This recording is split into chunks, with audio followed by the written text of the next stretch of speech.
અને આ તરફ ગિરનારની ગોદમાં રોજે રોજ ઘટસ્ફોટ થઈ રહ્યા છે। ભૂતનાથ મંદિરના મહંત મહેશગીરીએ ભવનાથના મહંત હરિગીરી સામે મોરચો માંડ્યો અને મહેશીઓ ગીરીઓ આ પ્રકારના શબ્દો તમે ન સાંભળ્યા એવા ટપોરી છાપ શબ્દોની ભરમાર છૂટી।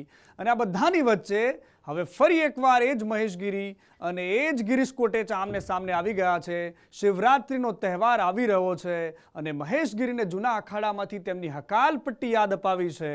શું છે આખો વિવાદ અને ક્યારે થંભશે આ વિવાદ, આવો જોઈએ રિપોર્ટમાં। ગિરનારના સાધુઓનો વિવાદ ફરી એકવાર વકર્યો છે। ભૂતનાથ મંદિરના મહંત મહેશગીરી ફરી મેદાનમાં આવ્યા છે। કારણ છે ભવનાથની તળેટીમાં યોજાનારો મહાશિવરાત્રિનો મેળો।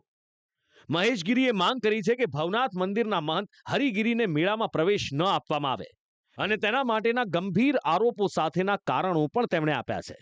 કેમ કે હરિગીરી હવે કોઈ પણ હદે જઈ શકે છે, એના ચેલા ચપાટા અને એની ટોળકીઓ જે છે એ પણ કોઈ હદે જઈ શકે છે। મેળાને બગાડવા માટે પણ પ્રયત્નો થઈ શકે છે, કેમ કે ધ્યાન ભટકાવવા માટે આ કંઈ પણ કરાવી શકે અને પૂરતો બંદોબસ્ત રાખીને આ તકેદારી રાખજો કે મેળો બગડે નહીં। આપણા પરંપરાનો મેળો છે, એની ખાસ ધ્યાન રાખવી અને કદાચ જો એના પહેલા એને ભવનાથમાંથી રેસ્ટ્રિકેટ કરી દે તો આ વિષય જ મને લાગે છે કે નહીં રહે।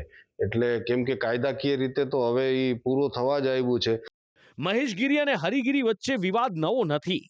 મહેશગીરીએ હરિગીરી પર ખોટી રીતે ભવનાથની ગાદી પચાવી પાડવાનો આક્ષેપ કર્યો છે। શિવરાત્રિના મેળાને જોતા હવે મહેશગીરી ફરી મેદાનમાં આવ્યા છે। આ બાજુ જૂનાગઢના પૂર્વ ડેપ્યુટી મેયર ગિરીશ કોટેચાએ મહેશગીરીને આડે હાથ લીધા। કોટેચાનું કહેવું છે કે ઉલટું મહેશગીરીને જ શિવરાત્રિના મેળામાં પ્રવેશ નહીં અપાય। કીધું કે હરેક અખાડામાંથી એની અકાલપટ્ટી થઈ છે, ખાલી મહાકુંભમાંથી અટકાલપટ્ટી નથી થઈ। કાયદેસર એને જે આનું એક રજિસ્ટ્રેશન હોય, તમે જ્યારે સાધુ બનો ને ત્યારે તમારે ન્યા જે અખાડાના હોય ને એમાં રજિસ્ટ્રેશન કરાવવું પડે, એમાંથી જ એને કાઢી નાખ્યો છે। હવે જુનાગઢમાં પણ એ આવીને એ કોઈ જગ્યાએ આવી તો હકશે નહીં ને, આમી ક્યાં મોઢે આવવાનો હોય। શિવરાત્રિનો મેળો બાબુ આ વખતે એને કાયદેસરનો બદનામ કરી નાખ્યો, એટલે આ વખતે શિવરાત્રિના મેળામાં પણ આનું ઠરાવ થઈ જ ગયો છે, બાકી આને ગરવા જ ન દેતા। મહેશગીરી અને કોટેચા ઘણી વખત આમને સામને આવી ચૂક્યા છે અને આ વખતે ફરી કોટેચાએ કમાન સંભાળી લીધી। મહાશિવરાત્રિનો મેળો એવા સમયે યોજાવા જઈ રહ્યો છે જ્યારે જૂના અખાડા પરિષદે પ્રયાગરાજના કુંભ મેળામાં મહેશગીરીની જૂના અખાડા પરિષદમાંથી હકાલપટ્ટી કરી હતી। જોકે મહેશગીરીએ પોતાની હકાલપટ્ટીની પ્રક્રિયા સામે સવાલ ઉઠાવ્યા છે, તો કોટેચાએ અખાડાના નિર્ણયને યોગ્ય ઠેરવ્યો છે।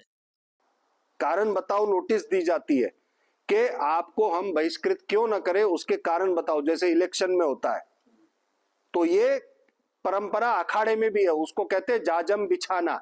तो जाजम बिछती है और जाजम बिछने के बाद पंच बैठता है और जिनको बहिष्कार करना है उनको बुलाया जाता है, फिर उनको सुना जाता है, फिर सुनने के बाद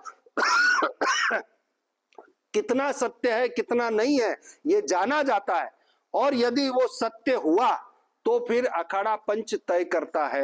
सरपंच કોઈ દી ખેડૂતને પદ પ્રશ્નો કરી શકે, એના વારસાઈમાં હોય। જેમ આપણે કેમ જનરલ બોર્ડમાં ઠરાવ થાય, ઉપર વિધાનસભામાં ઠરાવ થાય, પાર્લામેન્ટરી બોર્ડમાં ઠરાવ થતા હોય, આની પાર્લામેન્ટરી બોર્ડ અલગ હોય છે હરેક અખાડાની, એમાં નો કોર્ટ પડે નો સરકાર પડે। એ અખાડાનું તારું 2-3 દીમાં આવવાનું છે, બધા સંતોની સાઈન થઈને તને ટોટલ તને બધામાંથી કાઢી નાખ્યો છે। મહેશગીરીએ જૂના અખાડાને પોતાના નિર્ણયની સમીક્ષા કરવા 20 ફેબ્રુઆરી સુધીનો સમય આપ્યો છે અને ત્યારબાદ કોર્ટમાં જવાની પણ તૈયારી દેખાડી છે। ત્યારે હવે શિવરાત્રિના મેળા પહેલા ગિરનારમાં નવા મોરચે જંગ જામે તો નવાઈ નહીં। બ્યુરો રિપોર્ટ, સંદેશ ન્યૂઝ।